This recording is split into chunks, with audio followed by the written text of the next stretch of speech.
Hello, I'm Henriette from Pro Strings. Today I'm playing the second movement of Kuchler's Concertino in G major, opus 11. This movement is called Andante and it's all about playing in a singing style. So that is what your aim is, to play this piece and make your violin sing as much as you can. So we're going to play this with long bows.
So there you go. If you have learned to play vibrato, this is a perfect piece to practice it on, because not only have you got lots of long notes on which you can try vibrato on different fingers, but also you can try and join notes up as you slur them and work on trying to get the vibrato going from one note into the next one.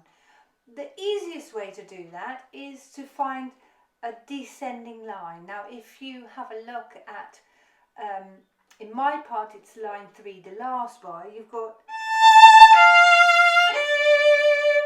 those 3 notes, and this is the ideal bar where you can practice continuing the vibrato from one note to the next one.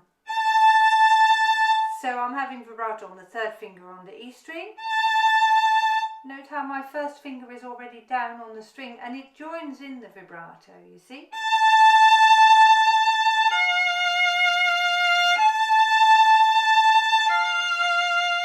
Can you see how the 1st finger takes over the vibrato from the 3rd finger?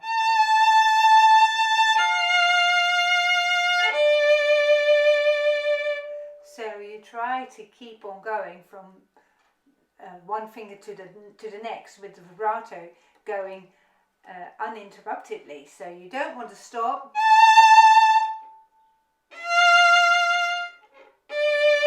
You see?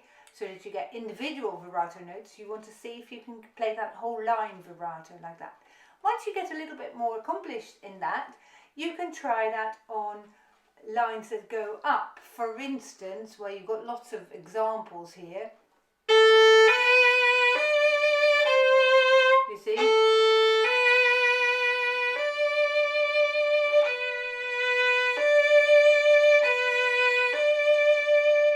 So I'm tapping my finger on whilst my vibrato is going, and you can see if you can keep your vibrato going in that way. I hope this helps. Let me know how you get on. Subscribe to the channel please, and visit me on www.proamstrings.com.